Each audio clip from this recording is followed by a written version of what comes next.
Sorry if I seem exhausted in this video, that's because I am. I am exhausted. But I'm running out of daylight to film this, and I'm gonna need to edit it soon so that way I can get it up before I go on vacation, so we just gotta push through the exhaustion. Well, I haven't really said anything, but if you've watched my past couple of videos, you can probably see what I'm about to be talking about in this video, and you can see it in this thumbnail. I recently got a shelf. I'm gonna have to pull up what kind of shelf it is. Why didn't I do this before the video? We don't know. I'm just gonna say exhaustion. I need to plug my phone in because it's about to die. You know, let me plug my phone. Due to lack of brain power, I will add in somewhere on the screen the name of the shelf that I use because I can't remember right now. So I got this shelf that I wanted to put all of my animal cages on because originally they were just sporadically around my room. I had one over there, one behind here. No wait, yeah, one over there, one behind me, and then one over here on this side, and I was like, this is a little chaotic feeling, so I wanted to organize them all onto one shelf, which is what I did. And I need to do an updated room tour because I completely redid my room, and it looks so nice. It looked nice before, but now it feels even more like, yes, like this is my new aesthetic. So I have all the animals organized onto that shelf. I'll do an in-depth video of each of their individual setups later, but for right now I'm just going to go over the whole shelving unit and how I did the electricity, is that right? Not plumbing, Lord help me. How I did all the wiring for all of their electrical needs, and basically it also is going to include some of the plants that I have on there, and just how I have this entire English is hard sometimes. How I have this entire shelf set up right now, because you know it may change in the future. This would be cool to look back and be like, oh my gosh, I remember when that was a thing. Up on the very top, we're gonna start with a painting that I have up there. It's just a painting that one of my friends did for me. It's the painting of the Little Dipper, because whenever I look at the sky, the stars, I can only ever see the Little Dipper, and I love constellations, but that's the only thing I can see. Then behind that, propping it up, we have this old terrarium that looks very nasty, and I need to fix it up because there were succulents in there, but the succulents died, so now I want to try to close it off and grow Venus flytraps, but you know, things just take a long time sometimes. Then we have my Sterlite container. Originally I was propagating moss in here, but after constantly having my moss die in my terrariums, I decided, why am I propagating moss anymore when it's just basically useless because it sits in a box, and if I want to look at it I have to open up this box, and it's not really worth it at this point. White dwarf isopod colony in there. I got the dwarf isopods from Josh's Frogs. Rather than dumping them all into Clyde's new bioactive setup, I sectioned off a portion of them to put into here, so I'm going to breed them, and then I'll be putting them into Scotchy's cage, my other crested gecko's bioactive setup. And then I have a little case of shark teeth that I got from an aquarium forever ago. I also have this little thing that's encased like a scorpion and a tarantula that my dad got when he was off in Afghanistan for me. On top of that, we have this, I don't think it's the Reptile Sun. I think the Reptile Sun is my other bulb I'm thinking of.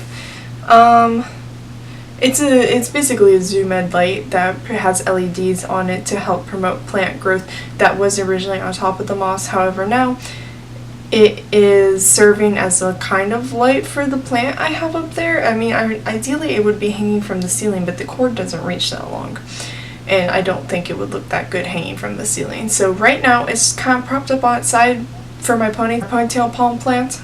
I don't know. It's probably not doing the plant that good receiving light from an angle, but it's just a temporary thing that's happening. I also rotate my plants occasionally on this shelf, so this isn't where they always sit.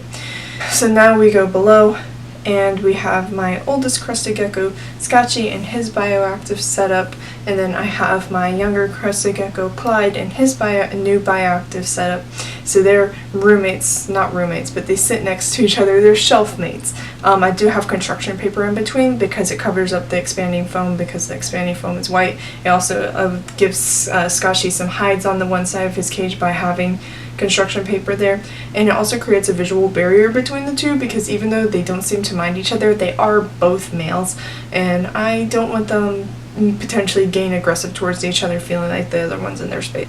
Then in between there, because I have the Reptile Sun, I'm pretty sure it's called Reptile Sun, once again another light from Zoom Ed on top of their cage. The front part of the panel is all LEDs, and then the back part is a UVB bulb, which I don't have turned on right now because it actually makes the cages pretty hot, and it's not, the UVB is not necessary for crested geckos because they are nocturnal, but they can benefit from it. So in the winter time when it's a little bit colder in my house, I'll be turning on that UVB bulb again, but right now in the summer it's making their tanks way too hot.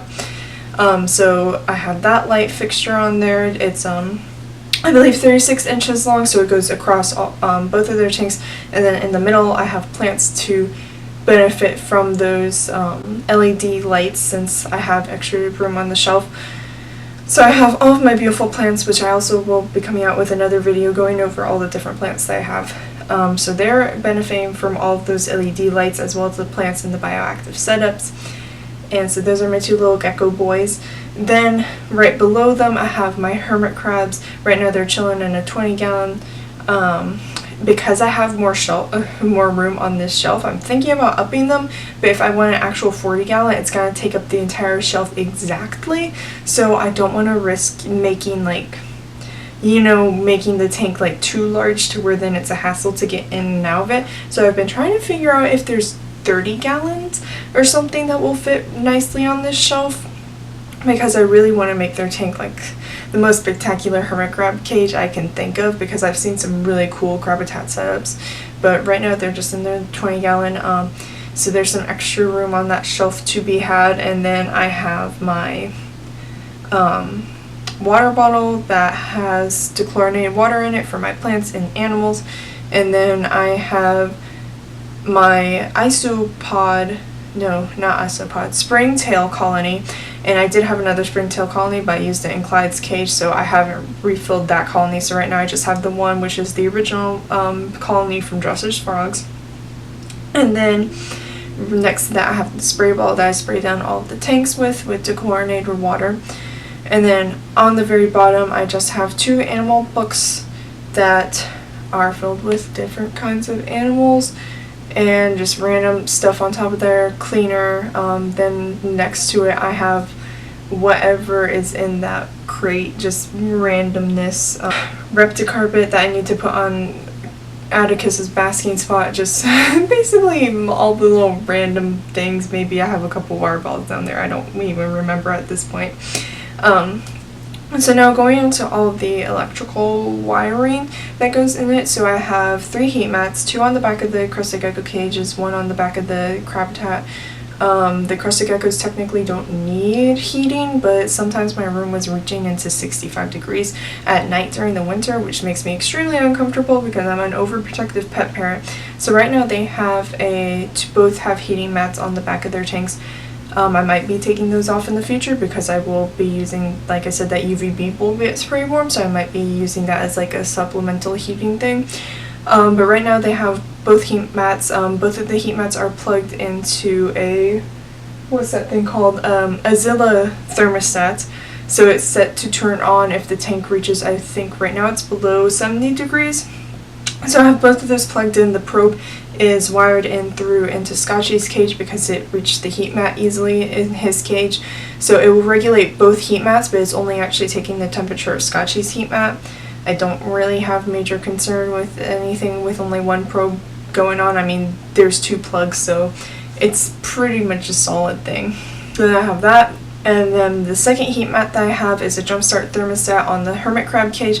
It is a single unit, so it's only running the crabs, and it is set at, I want to say 80 right now, so they have a hot spot of 80, and then everything else in the tank is just the ambient room temperature, which is normally like 70 or above. I'm thinking of bumping their hotspot up to 85 because I know that they can withstand 85, but right now that's what's at.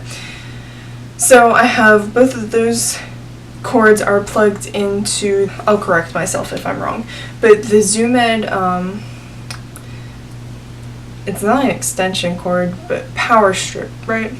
The Zoomed power strip, so it has 4 timed ports and then 4 untimed. So both of the cords for the thermostats are plugged into the untimed, so that way they're always running and the thermostats are able to turn the heat mats on and off according to if they're overheating or, you know, if they need to come on. And I have the lighting for the plant up top and the lighting for the crested geckos vivariums plugged into the timer, so that way it will turn them on and off according to the day and night cycle that I have. Right now they come on at 8 a.m. and go off at 6 p.m. So they have a nice range of daylight, that way the animals know what time of day it is, and the plants also get a lot of nutrients. The hermit crab cage is still receives quite a bit of light. I'm wanting to add a live plant in there, even though I know that the crabs will tear it off. But yeah, so right now I just have quite a bit of space in between my current tanks, so that way I can still get in and do everything that I need to do. There's technically not enough space between my crested gecko tanks to put a third tank, because the way that their tanks are designed, the doors will not come down, it will hit the side of the shelf. So that kind of sucks. Not that I was going to get a third crested gecko, but I always just like having extra room just in case something crazy happens. But yeah. So right now, no new animals in probably the near future. I definitely hope to get a whole reptile room one day, but right now we're just with a little reptile shelf, which is pretty nice still. So yeah, that was just all of my wiring and all of where my tanks are right now in my room.